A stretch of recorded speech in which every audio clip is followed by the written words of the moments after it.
Selesai sudah talqin zikir. Sebagai penutup, saya mau bicara tentang iqamah. Di dalam maklumat yang dikeluarkan oleh Abah Anom, manakib itu: 1. Baca Quran, 2. Baca tanbih, 3. Baca tawasul, 4. Baca manqobah. 4 itu saja manakib. Kemudian boleh ada tambahan yang kelima, hikmah ilmiah. Dan dalam maklumat itu dikatakan, apabila ada hal-hal lain, pengumuman dan segala macam, lakukan di awal sebelum baca Quran atau di akhir sesudah baca manakib. Jadi setelah manakib mau ada pengumuman, mau ada arahan-arahan tentang iqamah, mau ada pembacaan wasiat dari Wak Jejen, tidak jadi masalah, karena itu sudah di luar manakib. Baca Quran, tanbih, tawasul, manqobah. Sebelum baca Quran atau sesudah manqobah. Selesai, ya. Tidak jadi masalah, ya.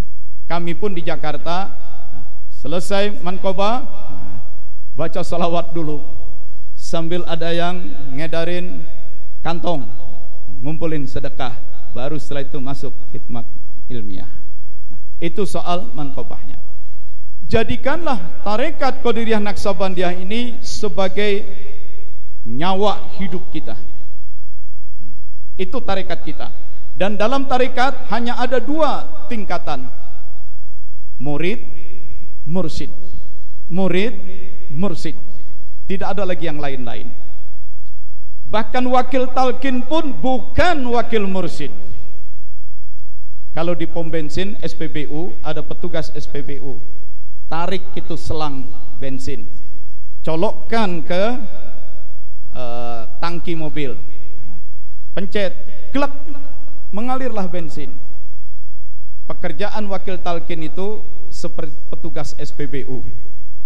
Ada kak selangnya, masukin, pencet, aliran bensin dari mursyid langsung ke murid, mursyid ke murid, mursyid ke murid. Dan begitu selesai, gantung lagi itu selang bensin, maka wakil talqin pun sama dengan murid yang lain. Dalam tarekat hanya ada mursyid, ada murid, ya. Manakib 4 sudah jelas, Quran, tanbih, tawasul, manqobah. Segala yang lain-lain sebelumnya atau sesudahnya tidak jadi masalah. Kalau tarekat menjadi nyawa kehidupan kita, itu boleh dibilang untuk urusan pribadi kita. Pribadi kita sebagai murid ke mursyid, terus ke Allah. Tetapi apa yang kita jalani ini kita perlu dakwahkan.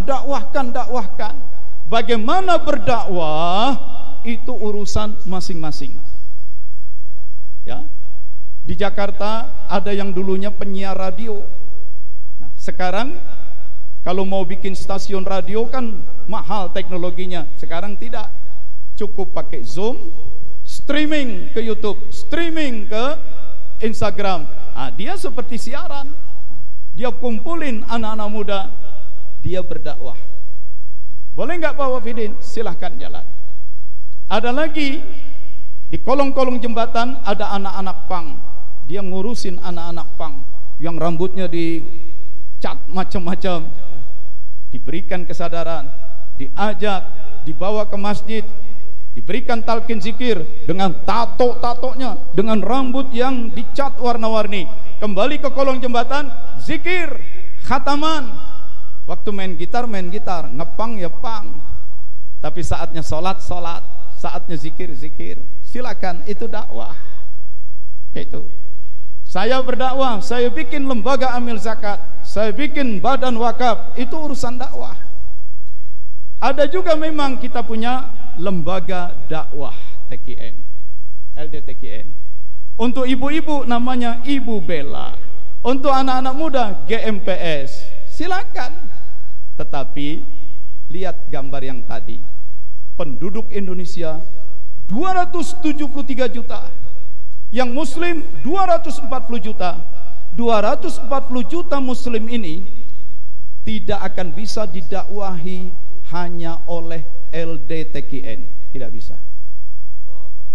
240 juta muslim di Indonesia tersebar, tidak bisa didakwahi hanya oleh Ibu Bella. 240 juta muslim di Indonesia tidak bisa didakwahi hanya oleh GMPS. Apalagi kalau di dalam LDTKN, di dalam Ibu Bella, di dalam GMPS lebih banyak sibuk urusan-urusan organisasi, bukan dakwahnya. Urusan iuran anggota, urusan penataran, urusan bikin acara ini, nyablon kaos, urusan milad segala macam. Lalu dakwahnya kapan? Jadi percayalah, LDTKN itu kita jaga. Tetapi LDTKN sebesar apapun tidak akan cukup kuat untuk mendakwahi 240 juta umat Islam di Indonesia. Ibu Bella jaga, kita perkuat, tapi dia tidak akan cukup untuk dakwah kepada semua ibu-ibu muslimah. GMPS kita bikin, tapi dia tidak akan cukup untuk mendakwahi semua kaum muda. Diperlukan saluran lain, saluran lain, saluran lain. Bahwa Wak Jejen memprakarsai adanya iqomah, bahwa ajangan Aang sekarang memperkuat iqomah, jalan terus, saya dukung. Itu. Terus kembangkan, kembangkan. Tapi pesan satu, jangan coba-coba kutak-katik ajaran tarekatnya. Itu nyawa itu. Ya. Zikir jahar, zikir khafi, sudah itu, jangan diutak-atik. Ya. Khataman, sudah, jangan diutak-atik. Manakib, sudah, jangan diutak-atik. Dan siapa yang mencoba mengutak-atik itu celaka sendiri. Mursyid, wakil mursyid, murid, selesai. Ya. Tidak usah bikin mursyid-mursyid baru. Tidak usah bikin wakil talqin baru, tidak usah bikin badal talqin. Namanya badal talqin, disingkat jadi batal. Itu. Nah, jadi kacau. Tidak usah bikin hal-hal yang menimbulkan pertanyaan. Sebab kalau ada pertanyaan, nanti akhirnya jadi pertentangan. Kalau sudah jadi pertentangan, munculnya pacogrekan. Bener nggak tuh istilahnya? Nah, jadi yang TKN-nya jangan ada perubahan apa-apa. Tapi saluran dakwah, ya, mau dakwah mengendarai motor besar, silakan. Di Jakarta ada kelompok anak muda namanya MLS, Menembus Langit Suryalaya. Wah, namanya keren tuh. Kalau malam Jumat pakai motor konvoy ke kubur Keramat Luar Batang, naik motor lagi ziarah ke kubur Habib Kuncung, ke kubur ini, ke kubur ini, ke kubur ini, ziarah. Meskipun yang diziarahi adalah para wali Allah, para habaib yang tidak masuk dalam TKN, tidak jadi masalah, tidak jadi masalah. Ada lagi gerakan namanya DLJ, Dapur Leha Jakarta, TKN Jakarta, ya. Nomor rekening sekian, kumpulkan uang. Begitu masuk uang, bikin nasi yang bagus, nasi kebuli, bikin kardus yang bagus, maka tiap hari bagi-bagikan nasi itu kepada fakir miskin. Bahwa nanti ada fakir miskin yang kemudian bertanya, ikut talqin zikir, ikut zikir, tarik ke TKN. Tidak, bagikan saja. Anak-anak muda itulah yang tiap hari tenteng nasi bungkus 10 jalan. Pakai apa itu sambil selfie. Itu ada gerobak sampah tuh. Kok di dalam gerobak ada orang tidur? Nah, dia belum makan. Pak, bangun, makan. Itu ada orang lagi tiduran di pinggir got, kasih makan. Ya. Itu tidak pakai nama LDTKN, tidak pakai nama Ibu Bella, tidak pakai nama GMPS, tapi gerakan Dapur Leha namanya. Karena dulu di tempatnya di rumah Bu Leha, jadi Dapur Leha Jakarta. Nah, saluran dakwah mana-mana saja. Mau pakai motor, mau pakai mobil jeep, off-road, silahkan. Saya besok akan ke Batam, dari Batam saya naik speedboat ke Pulau Topang. Kenapa Pulau Topang? Ada Syekh Abdul Karim dari Banten, muridnya Syekh Ahmad Khotib. Murid Syekh Abdul Karim itu mengembangkan tarekat Qadiriyah Naqsabandiyah di Purworejo, di Berjan. Nah, salah satu negara bagian Malaysia waktu perang melawan Inggris ingin merdeka, Sultan Johor itu meminta, Kita perang melawan Inggris untuk merdeka tidak cukup hanya mengandalkan senjata fisik. Kita perlu kekuatan rohani. Rupanya ada satu orang pengamal tarekat, lalu dia diutus ke Purworejo, ke Berjan. Ini ada surat dari Sultan Johor, minta didukung secara tarekat supaya dikembangkan TKN di sana. Maka berangkatlah salah satu wakil talqin dari Berjan itu ke Johor, ke Malaysia. Di Malaysia beliau berdakwah,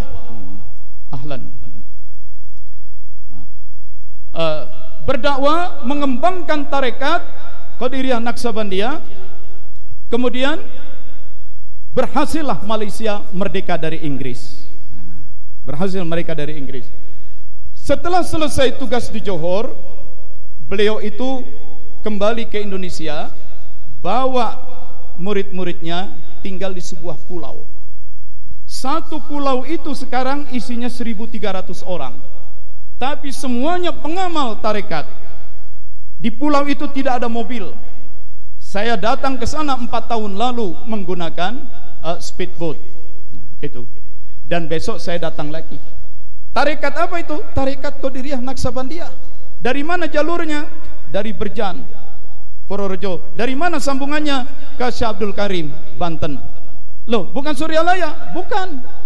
Tetapi sebagai ikhwan tarekat, mereka mengundang saya untuk menjelaskan ketarekatan. Saya datang ke sana. Kita tidak usah terlalu fanatik begitu. Tapi jangan rusak Suryalayanya. Mau bikin kelompok-kelompok dakwah apapun silakan. Tapi TKN Suryalayanya jangan dirusak. Begitu ya. Selamat berdakwah. Ayuhas salik. Mana anggota Iqomah? Mana anggota Iqomah? Teruskan gerakan dakwahnya, pakai saluran macam-macam, dan amalkan amaliyah Thariqah Qadiriyah Naqsabandiyah. Jaga jangan ada tambah dan kurangnya ya. Demikian, assalamualaikum warahmatullahi wabarakatuh.